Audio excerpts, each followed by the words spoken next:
Apologies if I'm freaking people out with my appearance in this video.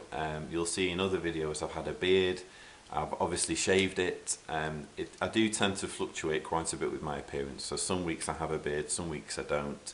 I'm a bit of a free spirit in that regard, so please bear with me. Anyway, I wanted to do a video about the governing body, and specifically I wanted to talk about where the term governing body comes from. So if you're a Jehovah's Witness, you might have wondered this. An easy way of finding out the answer to that question, if you're a Jehovah's Witness, is to look on your Watchtower library, type in governing body, and find out how many times that term arises in the New World Translation. What you will find is that though it might arise in the footnotes, it doesn't pop up not one single time in the actual text of the Bible. So this begs the question, if the term governing body doesn't come from the Bible, where does it come from? Well, if you type in governing body into Google or into one of the search engines, what becomes very quickly obvious is that the term governing body is actually a business term, it's a corporate term. In fact, the Free Dictionary defines governing body as the persons or committees or departments, etc., who make up a body for the purpose of administering something. So it's a corporate phrase, and it's used by Watchtower, and rather than them finding it in the Bible and applying it to themselves, what's actually happened is that they have decided that they have a governing body and then tried to find verses in the Bible to prop up that idea. And they found the references in Acts 15 and 16 of the apostles and older men. So what they've effectively said is, oh, the Bible writers don't know what they were talking about. They should have used a collective term such as governing body instead of apostles and older men. So that's how we're going to describe it.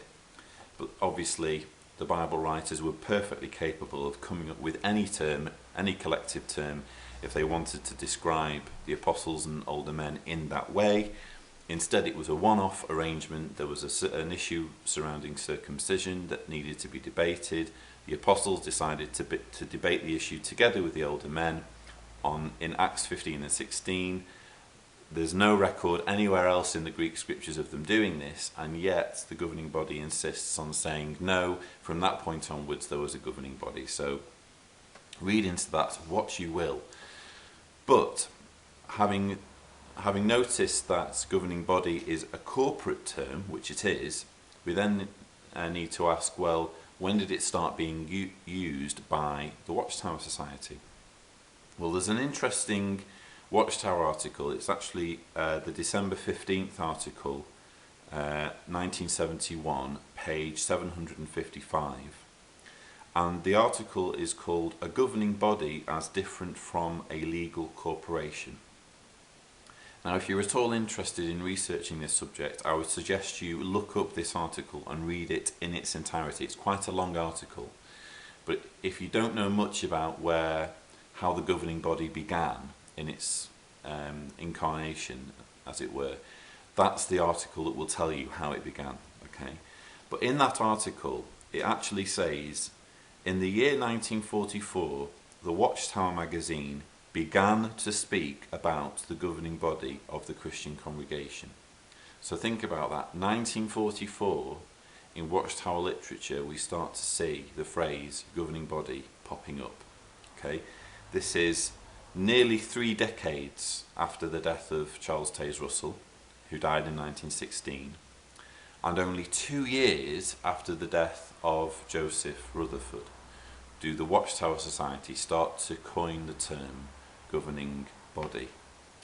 So then throughout the 50s and 60s, the term starts to get used with a little bit more frequency, but it's always kind of quite ambiguous as to what exactly they're referring to. In some cases it looks like they're referring to all anointed Christians. In other cases it looks like they're referring to the Watchtower Society.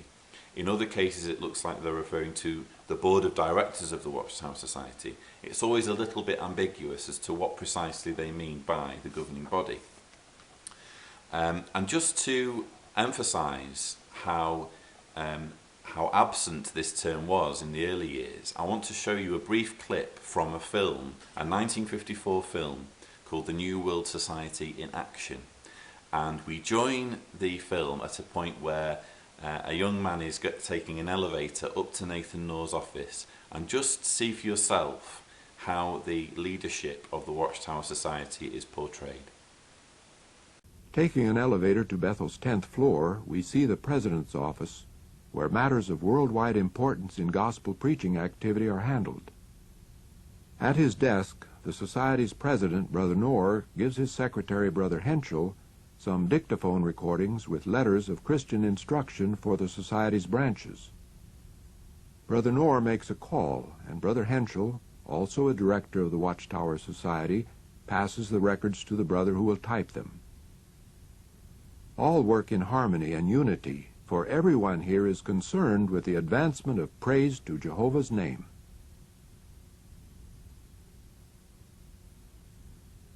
For the smooth operation of this efficient preaching organization, the Society's president must keep in constant contact with the various departments, as in this instance, where he contacts Brother Suter, the Society's secretary and treasurer, regarding the contract for the Yankee Stadium Assembly in 1953. Brother Suter is going to have some clause in it checked by the legal department.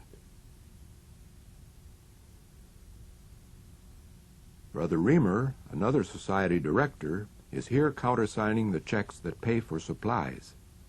Even with very careful buying, the cost of the supplies needed for the millions of publications used by Jehovah's Witnesses every year is very great.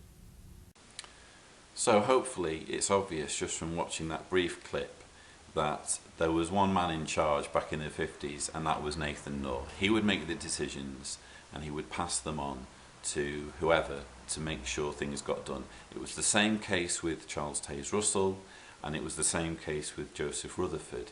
They didn't sit on any governing bodies. They made the decisions, and everyone had to run around and do what they said.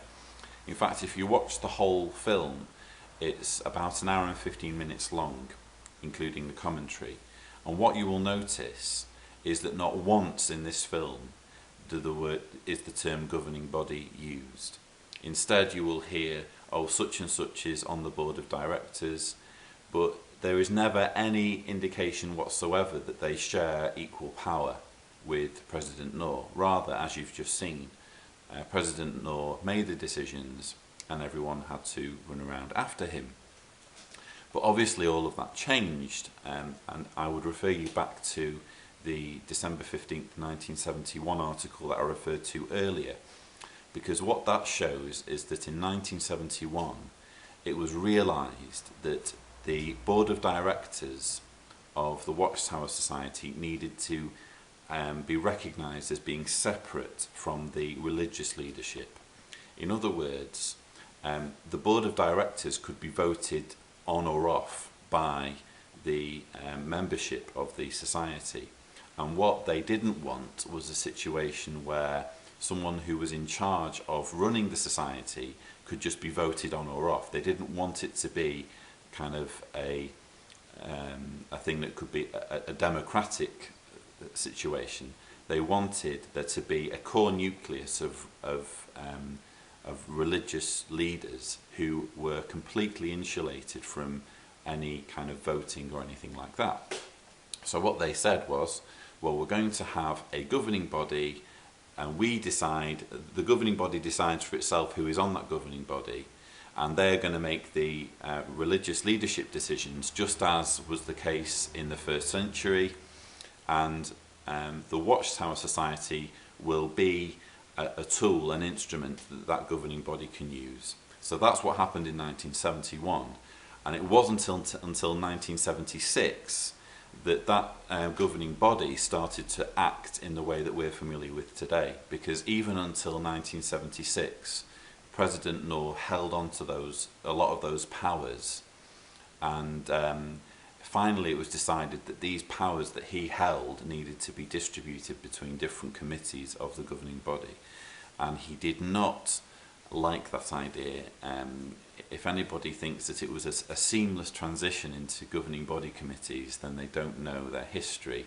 In fact, if you read this book, Crisis of Conscience, which the Watchtower Society will not want you to read, it's a candid account by one of the then governing body members, Ray France, and it documents how a lot of the decisions were made back then in the 70s, and in particular it mentions how reticent Noor was to lose his powers, but in the end he had no choice because he was dying. So I would encourage any Jehovah's Witnesses watching this video to just please do some research into how the governing body came about. It is a recent thing. Charles Taze Russell didn't sit on the governing body, Joseph Rutherford didn't sit on the governing body, and even Nathan Noor in the early years did not sit on the governing body. It's a very recent thing, no matter what Watchtower will try to tell you. Please do some research. I'll put another link in the description to an article I've written on this, and I hope I make a little bit more sense in that. Thanks for watching.